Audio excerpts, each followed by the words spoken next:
చేస్తున్నారు. ఈరోజు ఉదయం 11 గంటల నుంచి 12 గంటల వరకు మా కార్యకర్తలంతా వారి వారి నివాసాల్లో, మరి కొద్దిమంది కొన్ని చోట్ల పార్టీ కార్యాలయాల వద్ద కూడా ఈ ప్రొటెస్ట్ కార్యక్రమాన్ని నిర్వహిస్తున్నారు. దీనిలో ఈరోజు మేము నిరసనగా తీసుకున్న ప్రధాన 2 అంశాలు ఏంటంటే, విద్యుత్ ఛార్జీల విద్యుత్ భారం సామాన్య ప్రజలపై ఏ రకంగా రాష్ట్ర ప్రభుత్వం మోపింది ఒక అంశమైతే, ప్రభుత్వ భూముల్ని అమ్మటానికి రాష్ట్ర ప్రభుత్వం తీసుకున్న నిర్ణయం మరొకటి. విద్యుత్ విషయానికి వస్తే, ఒక పక్క కరోనా బాధతో రాష్ట్ర ప్రజలందరూ ఇబ్బందులు ఎదుర్కొంటుంటే వారిపైన అత్యధిక భారాన్ని మోపేటువంటి నిర్ణయాన్ని రాష్ట్ర ప్రభుత్వం తీసుకున్నది. 2021 సంవత్సరానికి గాను న్యూ టారిఫ్ పాలసీని, కొత్త విద్యుత్ ఛార్జీల పాలసీని వైసీపీ ప్రభుత్వం ముందుకు తీసుకొచ్చింది. దీని ద్వారా గతంలో ఏబీసీ స్లాబ్స్ ఏవైతే ఉన్నాయో, ఏ స్లాబ్ అంటే అందరికంటే తక్కువగా విద్యుత్ వినియోగం చేసేవారు, అధికంగా పేద ప్రజలు, లోవర్ మిడిల్ క్లాస్ వారు, వారికి 200 యూనిట్ల వరకు మరి వారిని గ్రేడ్ ఏగా భావించి తక్కువ ధరకే విద్యుత్ వారికి ఇవ్వటం జరిగేది. దాన్ని ఇప్పుడు 200 యూనిట్స్ని 75 యూనిట్స్కి తగ్గించడం జరిగింది. సో అంటే దాదాపుగా మరి 70-80% మంది ఎవరైతే తక్కువ ఛార్జీలు, విద్యుత్ ఛార్జీలు ఇప్పటి వరకు పే చేస్తున్నారో వారిపైన మరి చాలా పెద్ద భారం పడబోతోంది. వారందరూ కూడా గ్రేడ్ స్లాబ్ ఏ నుంచి స్లాబ్ బికి వెళ్ళటం జరుగుతుంది. సో దాదాపుగా రెట్టింపు ఛార్జీలు వారు విద్యుత్ ఛార్జీలు పే చేయవలసిన భారం వారిపైన పడబోతోంది.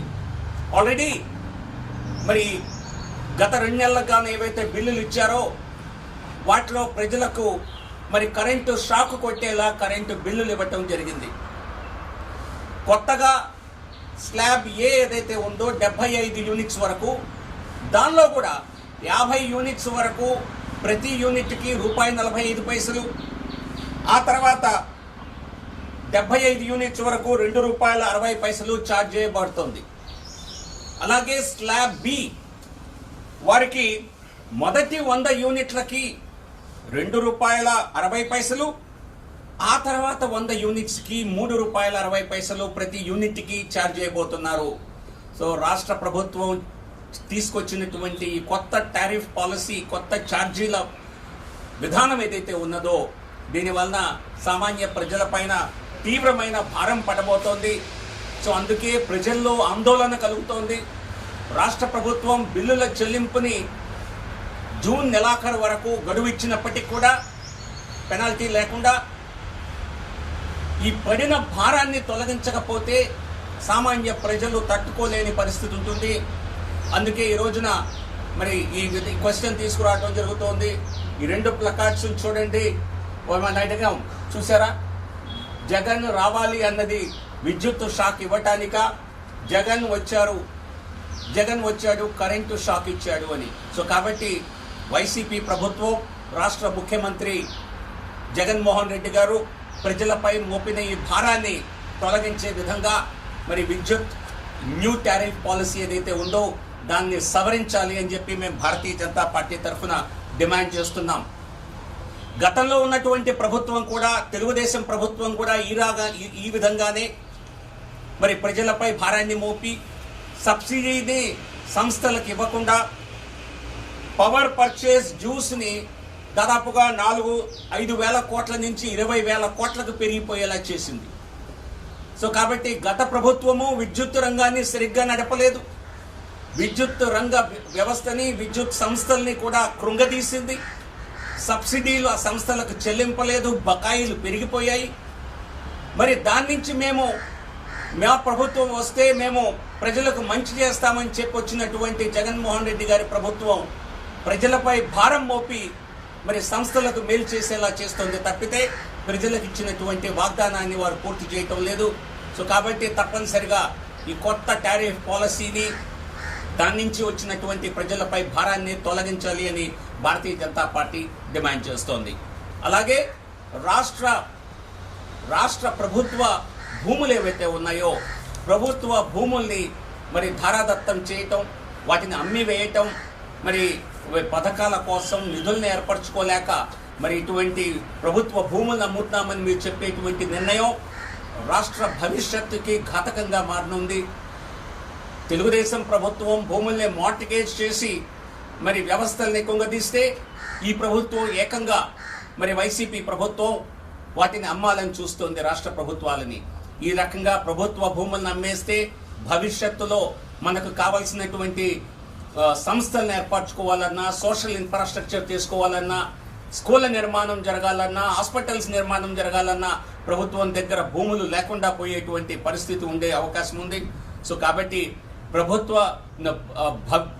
ప్రజల మరి భవిష్యత్తుని దృష్టిలో పెట్టుకొని, భవిష్యత్తులో కావాల్సినటువంటి రిక్వైర్మెంట్స్ని దృష్టిలో పెట్టుకొని ఈ ప్రభుత్వ భూముల్ని అమ్మేటువంటి కార్యక్రమాన్ని కూడా మరి రాష్ట్ర ప్రభుత్వం ఇక్కడితో ఆపేయాలని భారతీయ జనతా పార్టీ డిమాండ్ చేస్తోంది. ఈ రెండు ప్రధాన విషయాలని ఈరోజు తీసుకొని మేము ప్రజల ముందుకి నిరసన దీక్ష చేయడం కోసం ఈరోజు వచ్చాము. ఈరోజు నా నివాసంలోకి ఢిల్లీలో నాతో పాటు మా భారతీయ జనతా పార్టీ సీనియర్ నాయకులు, భారతీయ జనతా పార్టీ ఆంధ్రప్రదేశ్ రాష్ట్ర వ్యవహారాల కో-ఇన్ఛార్జ్ సునీల్ దియోధర్ గారు, మేమిద్దరం కూడా ఈ నిరసన దీక్షలో ఇక్కడ పాల్గొంటున్నాము. అలాగే వేల సంఖ్యలో భారతీయ జనతా పార్టీ నాయకులు, కార్యకర్తలు రాష్ట్ర వ్యాప్తంగా ఈ నిరసన దీక్షలో పాల్గొంటున్నాము. రాష్ట్ర ప్రభుత్వం తాను చేసినటువంటి ఈ ప్రజా వ్యతిరేక నిర్ణయాలని వెంటనే వెనక్కి తీసుకోవాలని, తద్వారా ప్రజల్లో వచ్చిన వ్యతిరేకతని నుంచి తమను తాము రాజకీయంగా కాపాడుకోవటానికి కూడా మరి ముందుకు రావాలని రాష్ట్ర ప్రభుత్వాన్ని డిమాండ్ చేస్తున్నాం.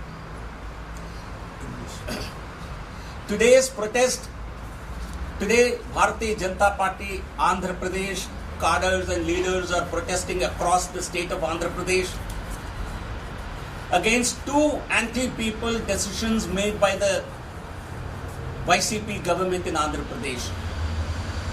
One of these relates to the revision in power tariffs, in the power slabs. In the new tariff policy announced by the Andhra Pradesh government, the slabs for power tariffs have been stealthily revised. Group Tariff A, Slab A was given a concessional rate of power up to 200 units earlier. Today, that concessional rate of power will only be available to people who consume less than 75 units per month.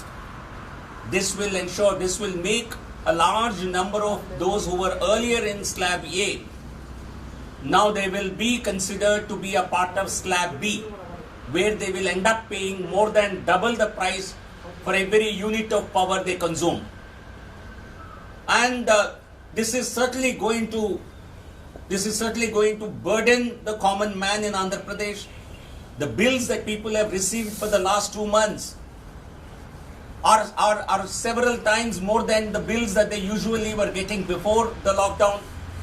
The power consumption in lockdown may have increased slightly, 15%, but the bills have got more than double.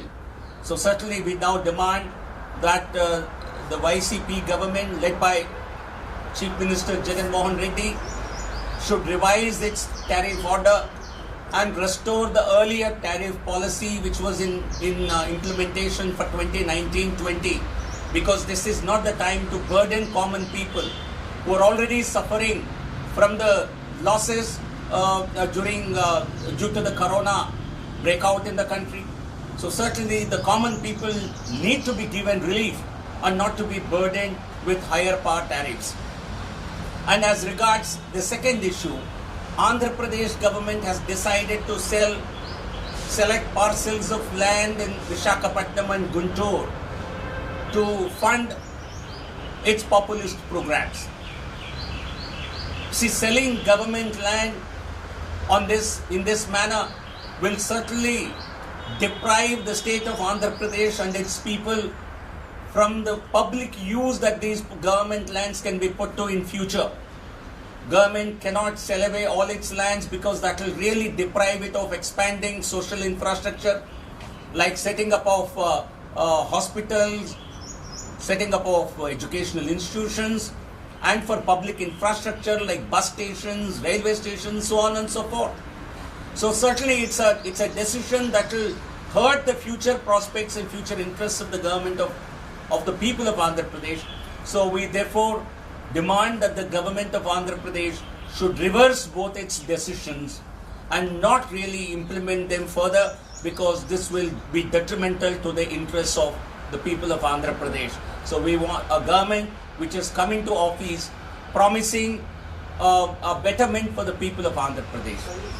See, Jagan Mohan Reddy, when he campaigned in the state, he said, I am there for the people of Andhra Pradesh and I will look after your interests. But what the policies that his government is implementing today, these are detrimental not only to the present, not only in the present, but is also mortgaging, sacrificing, sabotaging the future interests of the people of Andhra Pradesh. So we certainly call upon the government, demand that they should really recall both these decisions in the Subscribe to our channel by clicking the subscribe button. Click the bell button and enjoy the latest uploads from our channel.